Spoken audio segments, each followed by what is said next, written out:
দিচ্ছ, আমার সাথে চিট করছো। আমার ভালোবাসার কোনো মূল্য নেই তোমার কাছে। ভালো হয়েছে সে সবকিছু জেনে গেছে। অপু, সময় হয়েছে তাকে সবকিছু বলে দেওয়ার।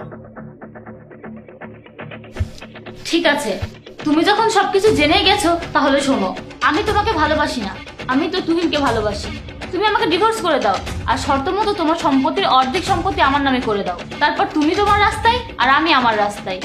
তুমি আমাকে ধোকা দেবে, পরকিয়া করবে, আর আমি তোমাকে অর্ধেক সম্পত্তি দেবো? কি প্রমাণ করবে তুমি? আচ্ছা সব বাদ দাও, যা বলছি তুমি তাই করো, এখানে সব মিটে যাক। ডিভোর্স চাও তাই না? তো ঠিক আছে, যাও বয়ফ্রেন্ডকে নিয়ে এখান থেকে বের হয়ে যাও। আমি তোমাকে ডিভোর্স করে দেবো, কোনো সম্পত্তি পাবে না।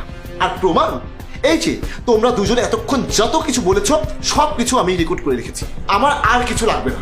তোমার মতো স্ত্রীকে কিভাবে শায়েস্তা করতে হয় সেটা আমি ভালো করেই জানি। তোমাদের কোনো চালাকি কাজে আসলো না। যাও, এই মুহূর্তে আমার বাড়ি থেকে বের হয়ে যাও।